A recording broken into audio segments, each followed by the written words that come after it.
pertama, ayat ke-7. Namun benar yang kukatakan ini kepadamu adalah lebih berguna bagi kamu jika aku pergi, sebab jikalau aku tidak pergi, penghibur itu tidak akan datang kepadamu. Tetapi jikalau aku pergi, aku akan mengutus dia kepadamu. Dan kalau ia datang, ia akan menginsafkan dunia akan dosa, kebenaran dan kehakiman. Akan dosa karena mereka tetap tidak percaya kepadaku. Akan kebenaran karena aku pergi kepada Bapa dan kamu tidak melihat aku lagi. Akan penghakiman karena penguasa dunia ini telah dihukum. Demikianlah pembacaan firman bagi kita malam hari ini. Diberkatilah kita yang mendengar, merenungkan firman, memelihara firman di dalam hati dan melakukan firman Allah di dalam kehidupan kita, karena kita akan diselamatkan.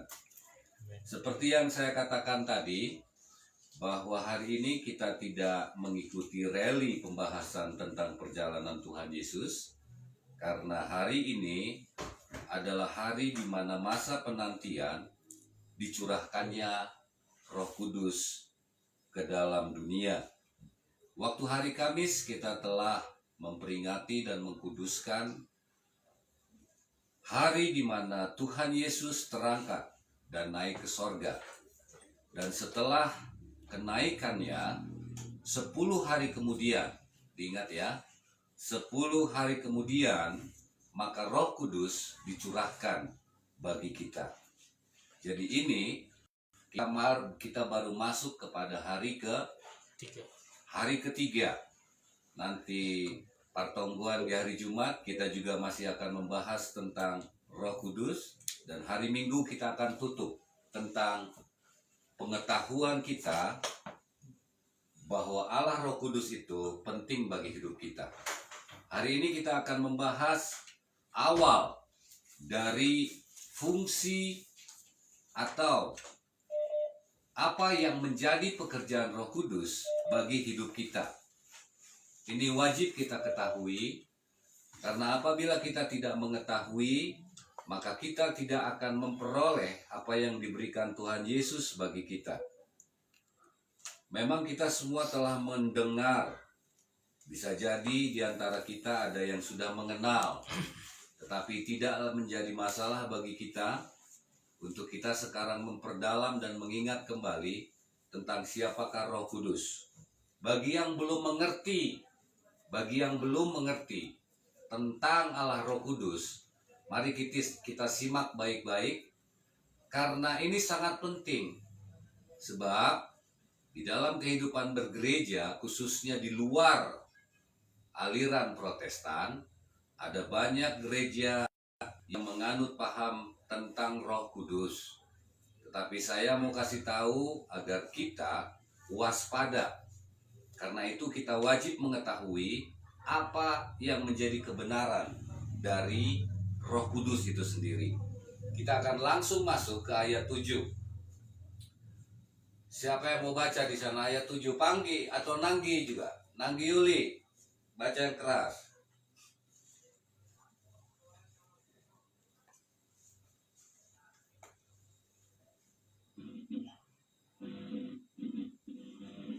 Namun benar yang kukatakan ini kepadamu adalah lebih berguna bagi kamu jika aku pergi. Sebab jikalau aku tidak pergi, penghibur itu tidak akan datang kepadamu. Tetapi jikalau aku pergi, aku akan mengutus dia kepadamu. Ya, terima kasih. Demikian. Ya. Dimatikan. Ya. Coba perhatikan di ayat ke-7. Ini ayat yang sangat spesial. Kenapa saya katakan spesial? Ternyata ada aliran kepercayaan lain yang mengklaim bahwa ayat ini tertuju kepada mereka. Ingat ini ya. Ayat ini yang dipakai. Tetapi sebenarnya yang dimaksud oleh ayat ini adalah Roh Kudus. Saya mau kasih tahu, yang dimaksud dalam ayat ini, yang dikatakan oleh Tuhan Yesus adalah Roh Kudus. Coba perhatikan ya. Namun benar yang kukatakan ini kepadamu adalah lebih berguna bagi kamu jika aku pergi. Sebab jikalau aku tidak pergi, penghibur itu tidak akan datang kepadamu. Ingat ini, bahwa ada di luar kepercayaan kita yang mengklaim bahwa ayat ini mengacu kepada yang mereka percaya. Sudah ngerti ya? Nanti kita perlu membahas secara pribadi. Tetapi ayat ini yang dipakai supaya kita jangan nanti menjadi luntur keimanan kita ketika mereka mengatakan yang keliru tentang ayat ini. Di sini saya mau ceritakan bahwa sebenarnya sebelum Tuhan Yesus terangkat, Tuhan Yesus mengatakan kepada kita dengan perkataan yang wajib kita pegang, yaitu bahwa adalah lebih baik atau lebih berguna bagi kamu. Saat itu Tuhan Yesus sedang berbicara kepada para muridnya, di mana antara murid-muridnya dan Tuhan Yesus itu telah memiliki kebersamaan sepanjang pelayanan Tuhan Yesus. Di sini Tuhan Yesus mengatakan bahwa dia akan pergi. Tetapi keadaan yang terjadi pada murid-muridnya, mereka mengalami kedukaan atau sedih ketika Tuhan Yesus mengatakan bahwa dia akan pergi. Sudah ngerti ya? Jadi kita pernah bahas perkataan Tuhan Yesus yang mengatakan bahwa aku akan kembali kepada Bapa yang mengutus aku. Dan kamu tidak tahu jalan ke situ. Masih ingat ya? Ini yang dijelaskan. Bahwa sebenarnya keberadaan para murid-muridnya, murid-murid Tuhan Yesus, merasa bersedih, merasa berduka ketika Tuhan Yesus harus pergi. Dan ini tidak diterima oleh para murid-muridnya. Tetapi Tuhan Yesus di sini menekankan, adalah lebih berguna. Ingat ini ya, perkataan ini wajib kita renungkan. Artinya begini, apabila Tuhan Yesus tidak pergi, maka keberadaan Tuhan Yesus tidak berguna. Apabila Tuhan Yesus tidak pergi, maka keberadaan kita tidak berguna. Dua hal itu. Keberadaan Tuhan Yesus tidak berguna, keberadaan kita tidak berguna. Maksudnya begini, keberadaan Tuhan Yesus tidak berguna itu dimaksud begini. Kita, umat percaya yang ada di Indonesia, mengalami ketidakbergunaan Tuhan Yesus apabila Tuhan Yesus hanya ada di Yerusalem. Sudah paham ya? Dan itu hanya berguna buat mereka yang di Yerusalem. Tetapi buat umat percaya yang lain, jelas keberadaan Tuhan Yesus tidak berguna. Dan apabila Tuhan Yesus tidak pergi, maka kita tidak berguna. Maksudnya begini, di sini Tuhan Yesus katakan bahwa penghibur yang dijanjikan, ingat ini ya, penghibur yang dijanjikan, yang dimaksud dengan penghibur ini adalah Roh Kudus. Penghibur yang dijanjikan ini akan turun, akan diutus apabila Tuhan Yesus pergi. Lalu pertanyaannya, kenapa demikian? Inilah yang menjadi aturan Allah. Apabila Tuhan Yesus tidak terangkat, maka Roh Kudus tidak tercurah. Makanya Tuhan Yesus katakan, adalah lebih berguna bagi kita, umat Tuhan, apabila Tuhan Yesus terangkat. Ingat ini, di mana letak kegunaannya? Ternyata Tuhan Yesus akan mengutus penghibur. Tuhan Yesus akan mengutus Roh Kudus bagi kita. Ingat ini. Jadi di sini yang perlu digarisbawahi bahwa keberadaan Roh Kudus itu sangatlah berguna. Keberadaan Roh Kudus yang dicurahkan, yang diutus bagi kita, sangatlah memiliki manfaat yang sangat besar, yang menggantikan keberadaan posisi Tuhan Yesus. Sudah ngerti ya? Makanya saya ingin keluarga kita mengerti bahwa keberadaan pribadi sosok Roh Kudus itu sangat berguna bagi kita. Jadi apabila kita menyepelekan tentang keberadaan Roh Kudus, artinya kita tidak mendapatkan keberuntungan yang dimaksud oleh Tuhan Yesus. Kenapa saya harus katakan begini? Ya, saya juga dididik dan dibesarkan dalam dunia Protestan. Sama sekali hal tentang Roh Kudus tidak ada pendalamannya. Tetapi keluarga kita beroleh keberuntungan. Saya dijadikan Allah untuk menyampaikan kebenaran ini. Ingat bahwa keberadaan Roh Kudus itu sangat berguna. Sangat berguna.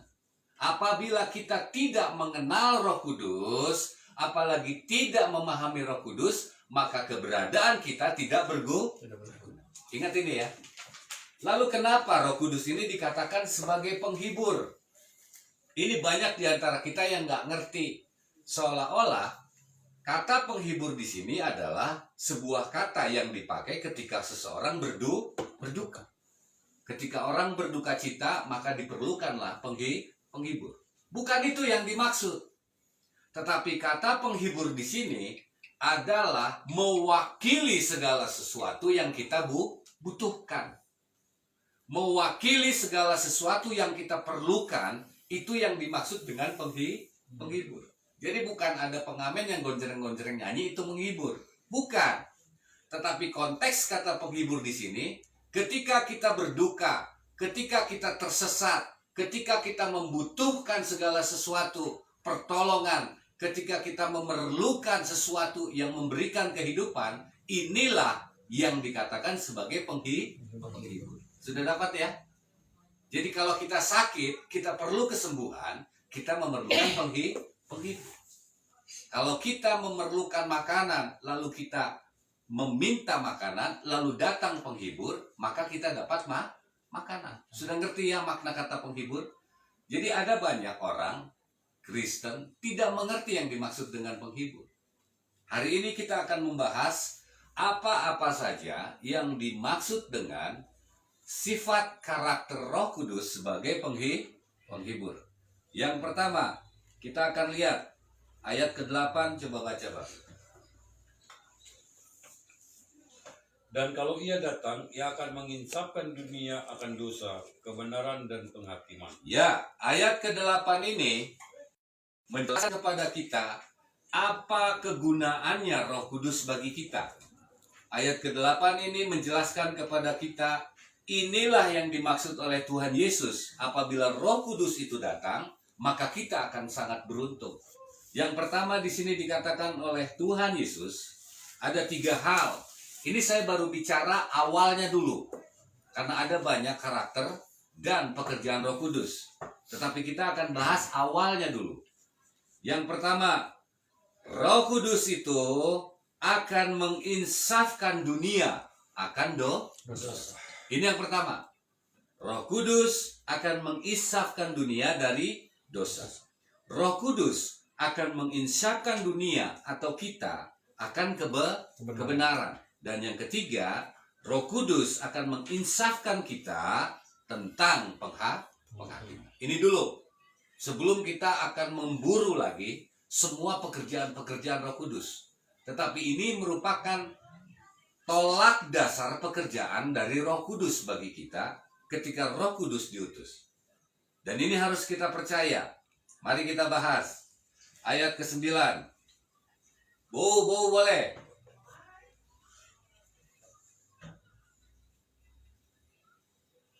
Akan dosa karena mereka tetap tidak percaya kepadaku. Ya, yang pertama, apa yang menjadi pekerjaan Roh Kudus bagi kita atau bagi dunia? Yang pertama di sini ingat ya, Roh Kudus akan menginsafkan. Ngerti menginsafkan nggak? Akan membuat kita tersadar tentang dosa. Wah, ini keren. Roh Kudus akan menginsafkan kita, akan memberikan kesadaran kepada kita, akan membuat kita mengerti bahwa ternyata dosa itu ada. Sudah ngerti ya? Jadi apabila kita mengerti bahwa ini dosa, ini dosa, ini dosa, ini dosa, itu artinya kita memiliki Roh Kudus. Sebab Roh Kudus yang memberitahukan bahwa itu dosa. Dan sekarang Roh Kudus hendak menginsyafkan. Artinya menginsyafkan apa? Setelah kita mengerti, setelah kita mengetahui bahwa kerjaan kita adalah dosa, maka kita akan bertobat. Sudah ngerti ya? Jadi yang dimaksud oleh Tuhan Yesus di sini, Roh Kudus ini akan memberikan kepada kita pengetahuan tentang dosa. Dan di sini dijelaskan oleh Tuhan Yesus, apa sih penyebabnya manusia berbuat dosa? Di ayat ke-9 tadi Bowo sudah baca, apa yang menjadi penyebab manusia berbuat dosa atau melakukan dosa? Tuhan Yesus katakan, ini dia sendiri yang mengatakan, karena mereka tetap tidak percaya kepadaku. Jadi awal dari dosa adalah ketika kita manusia tidak mempercayai Tuhan Yesus. Kalau di zaman Romawi dulu kategorinya tidak mempercayai bahwa Yesus adalah Tuhan. Tidak mempercayai bahwa kedatangan Tuhan Yesus adalah untuk menebus dosa. Tetapi buat kita di sini, Tuhan Yesus menjelaskan dalam konteks pemikiran Roh Kudus, apabila kita masih tidak percaya, dengar nih, dengan semua pengajaran dan perkataan Tuhan Yesus yang sudah sering kita pelajari, kita berbuat dosa. Ngerti ya? Apabila kebaktian kita yang kita lakukan ini, kita tidak percayai bahwa ini berasal dari Yesus, kita berbuat dosa. Kenapa ini penting dikatakan oleh Tuhan Yesus? Sebab upah dosa adalah maut. Inilah yang dikerjakan oleh Roh Kudus bagi kita. Menginsyafkan kita. Jadi kalau saya sedang membicarakan tentang kebenaran Tuhan bagi kita, ini Roh Kudus sedang berbicara. Ini yang dikatakan sedang menginsyafkan. Sudah ngerti ya? Nanti kalian, dulu kan dimulai sama Opung Lerman.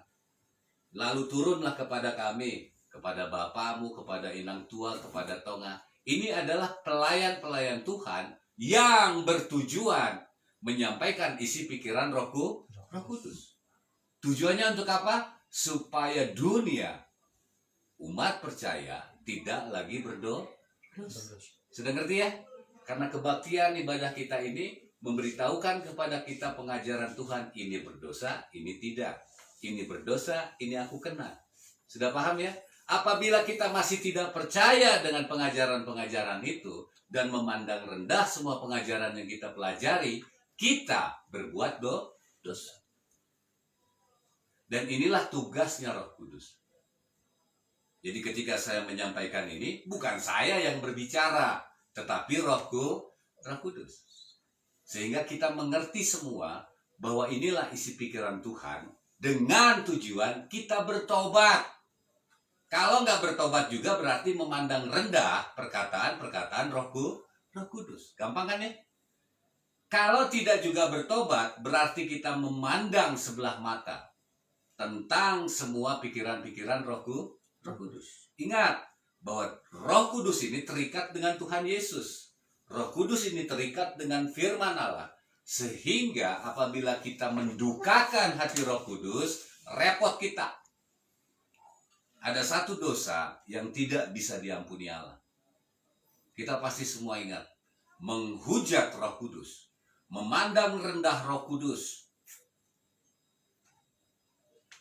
Itu adalah dosa yang tidak bisa diampuni.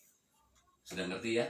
Jadi yang pertama, ketika Roh Kudus hadir dalam diri kita, Dia akan menginsyafkan kita dari segala dosa-dosa kita. Dikasih tahu.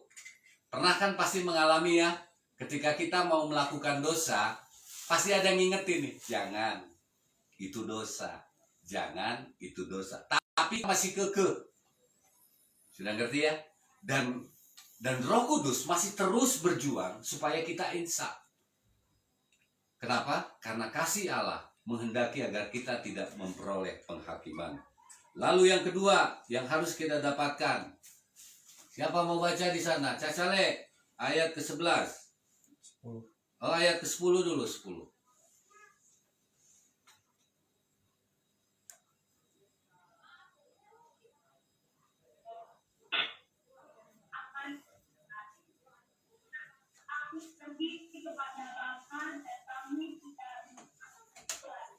Ya, coba Inang Tua baca yang keras. Supaya Ayat ngerti. 10. Akan kebenaran, karena aku pergi kepada Bapa, dan kamu tidak melihat aku lagi. Ya, ini yang berkata adalah Tuhan Yesus.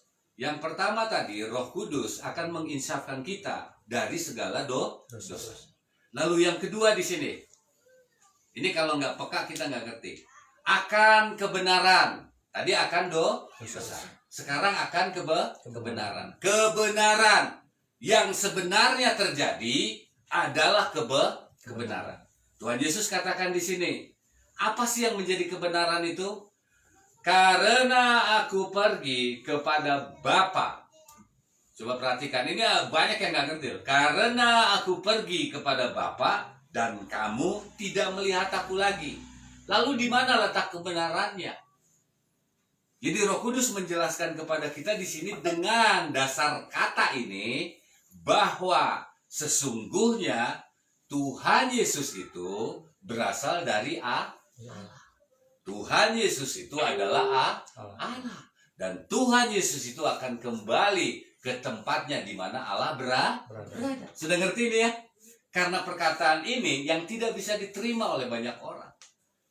Karena perkataan ini yang merupakan sebuah lucu-lucuan. Kenapa? Karena ketika Tuhan Yesus mengaku bahwa dirinya Allah, dia dikatakan menghujat Allah. Sudah ngerti ya? Ketika Tuhan Yesus mengatakan bahwa Bapa yang mengutus aku, maka dia dikatakan menghujat Allah. Para ahli Taurat dan orang Farisi menghakimi Tuhan Yesus sebagai menghujat Allah, sehingga dia dilempari, sehingga dia disalibkan hanya gara-gara dasar dia mengaku sebagai anak Allah. Dan di sini Tuhan Yesus menegaskan kembali, saya ini pergi kepada Bapa. Itu artinya dia adalah anak. Dan dia bukan berasal dari dunia ini. Ini perlu kita ngerti supaya iman kita semakin teguh bahwa Yesus adalah anak Allah. Kita mengerti sekarang bahwa penghakiman yang dilakukan oleh para ahli Taurat dan orang-orang Farisi di sini dilawan oleh Tuhan Yesus, bahwa sesungguhnya memang aku adalah anak Allah. Dengan perkataan bahwa aku pergi kepada Bapa dan kamu tidak melihat aku lagi. Dan perkataan ini telah kita buktikan bahwa Tuhan Yesus telah naik ke sorga. Sudah ngerti ya? Jadi ini merupakan kunci jawaban dari banyak pertanyaan orang-orang tidak percaya.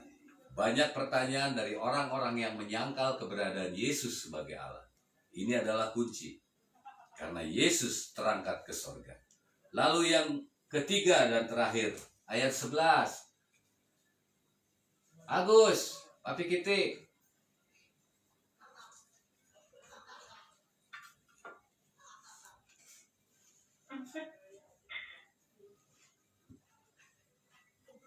Yohanes 16 ayat 11. Akan penghakiman karena penguasa dunia ini telah dihukum. Ya, mari kita Akan telah penghakiman karena penguasa dunia ini telah dihukum. ya. Oke, simak baik-baik ya. Tadi yang pertama Roh Kudus akan menginsafkan kita dari dosa. Lalu yang kedua, Roh Kudus akan memberitahukan tentang kebenaran bahwa Yesus adalah Allah, sehingga kita tidak perlu ragu lagi. Sehingga kita tidak perlu bimbang lagi bahwa Yesus adalah Allah. Jadi ketika ada Roh Kudus, maka kita akan mantap mempercayai bahwa Yesus adalah Allah. Tetapi apabila tidak, ya kumaha engke. Digoyang sana, goyang. Digoyang sini, goyang. Ini yang dikatakan bimbang. Tidak memiliki pegangan yang teguh. Yang ketiga, akan penghakiman. Coba Panya baca. Akan penghakiman karena penguasa dunia ini telah dihukum. Coba simak di sini, maksudnya apa? Tuhan Yesus memberitahukan bahwa Roh Kudus akan mengingatkan kita bahwa penghakiman itu telah terjadi terhadap penguasa dunia. Ingat ini, penghakiman, penghukuman telah terjadi kepada penguasa dunia. Siapa yang dimaksud dengan penguasa dunia? Iblis, setan, malaikat-malaikat yang memberontak dan para pengikutnya telah menerima penghukuman. Ingat ini. Lalu tujuannya apa? Roh Kudus memberitahukan ini. Jadi apabila kita tidak percaya kepada Allah dan memilih percaya kepada perkataan-perkataan dusta yang berasal dari iblis, yang berasal dari roh-roh nenek moyang, arwah-arwah nenek moyang, yang berasal dari pikiran manusia, yang berasal dari antikristus, maka kita akan menerima juga penghukuman. Tidak hanya di kehidupan saat ini, tetapi di kehidupan yang kekal, kita akan menerima penghukuman. Ini tugas Roh Kudus yang pertama. Ada 3 hal yang disampaikan oleh Tuhan Yesus. Yang terakhir, Tuhan Yesus sudah menjelaskan bahwa Roh Kudus akan memberitahukan kepada kita bahwa iblis, setan-setan, dan para pengikutnya telah menerima penghukuman. Artinya jelas, kalau kita mengikuti mereka, maka kita akan dihukum. Ingat yang saya katakan, karena masa antikris ini ada. Masa di mana orang akan meninggalkan Allah oleh karena penderitaan di dunia ini, dan mereka akan mengikuti para antikris itu ada. Tetapi ingat yang dikatakan Tuhan Yesus, bahwa mereka semua akan menerima penghukuman. Tidak di kehidupan ini dan di kehidupan kekal, mereka akan menerima penghukuman. Akhir dari renungan kita hari ini. Hari ini kita telah menerima sebuah pengajaran yang memberitahukan kepada kita bahwa sesungguhnya Roh Kudus itu ada. Dan keberadaan Roh Kudus ini sangatlah berguna bagi kita. Tujuannya adalah untuk menginsafkan kita dari dosa. Tujuannya adalah untuk mengingatkan kita tentang kebenaran bahwa Yesus adalah anak Allah. Dan yang terakhir, tujuannya adalah untuk memberitahukan kepada kita bahwa iblis dan para penguasa dunia yang lain telah dihukum. Artinya kita jauh lebih besar daripada iblis. Sebab kita adalah umat percaya yang telah mengalahkan iblis. Dan ingat, apabila kita menyembah iblis dan kawanannya, maka kita pun akan memperoleh penghukuman. Penghukuman di dunia ini dan di kehidupan yang kekal. Terpujilah nama Tuhan. Mari kita berdoa. Kita angkat satu pujian.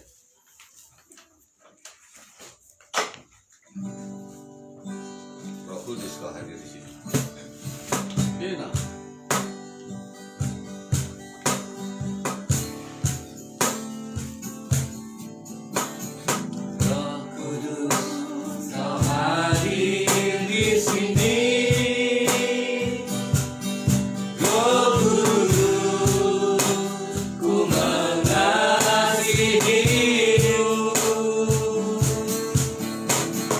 Kau lembut, kau manis.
Dengan iman dan percaya kami mengucap syukur kepadamu Bapa di sorga, di dalam nama Yesus Kristus.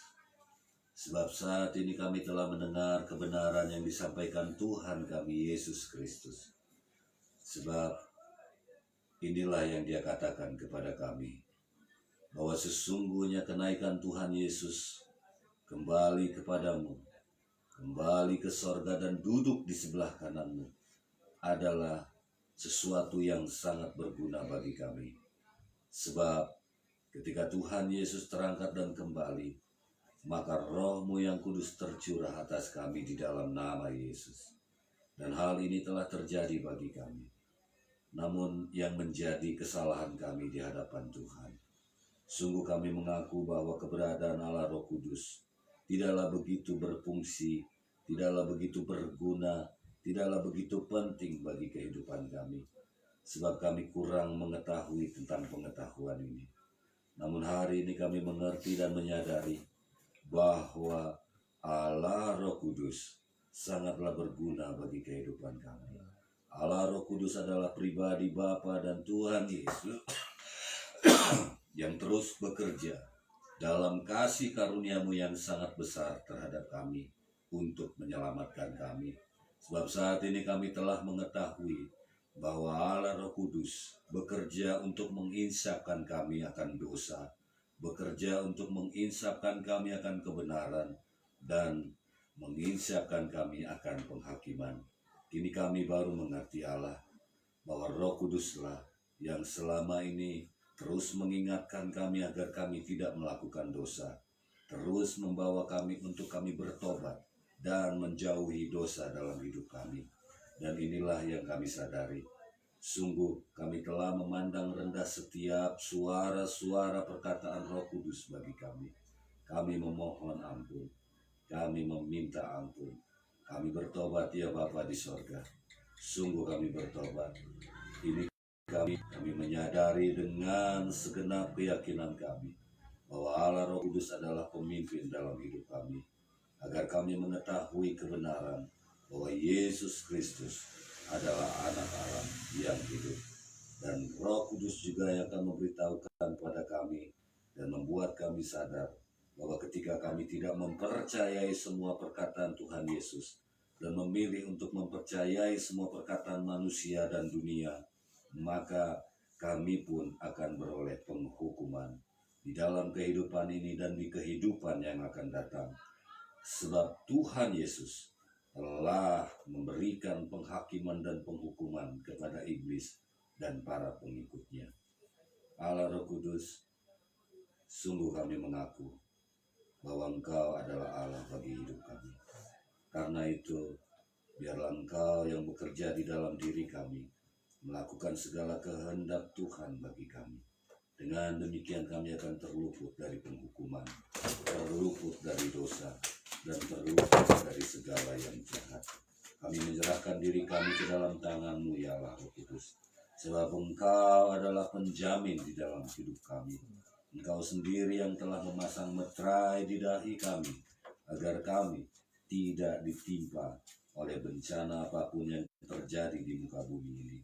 Sebab Engkau adalah kekuatan kami yang mengalahkan setan, roh jahat, dan segala niatan orang-orang jahat dalam hidup kami. Bahkan sakit penyakit Engkau sanggup kuasai. Terpujilah Engkau Allah Roh Kudus. Kami memuji Engkau di dalam nama Yesus Kristus. Dan terpujilah Bapa di sorga oleh karena hari ini kami mau berdoa untuk saudara kami, Inanganggi kami yang masih terbaring sakit di rumah sakit. Allah Roh Kudus, Engkau adalah penghibur, Engkau adalah penolong bagi kami semua. Kami memohon kepadamu biarlah Engkau melawat Inanganggi kami saat ini. Kami mengangkat tangan ke arah Inanganggi kami. Di dalam nama Tuhan kami Yesus Kristus, Allah Roh Kudus yang Maha Kuasa, datang menolong dan memberikan penghiburan kepadamu, memberikan kekuatan kepadamu, dan memberikan kesembuhan serta pemulihan. Kami akan melihat karya Roh Kudus nyata terjadi dalam hidup Nanggi kami. Kami juga berdoa khusus buat anak kami Maul yang sedang menderita sakit, biarlah Allah Roh Kudus turun atasnya dan menikmati segala keberadaan dirinya, sehingga Maul dipenuhi oleh Engkau. Dengan demikian Maul akan menerima kesembuhan dan menerima kuasa untuk mengalahkan sakit penyakitnya. Terima kasih ya Allah Roh Kudus. Terima kasih untuk ibadah ini. Kami percaya setelah ibadah kami ini, kami tidak akan kembali dengan tangan hampa, tetapi kami akan memiliki sukacita yang besar, sebab kami mengetahui bahwa Allah Roh Kudus yang Maha Kuasa telah berdiam di dalam diri kami, dan kuasa kami, dan menjamin hidup kami. Di dalam nama Yesus kami berdoa. Amin.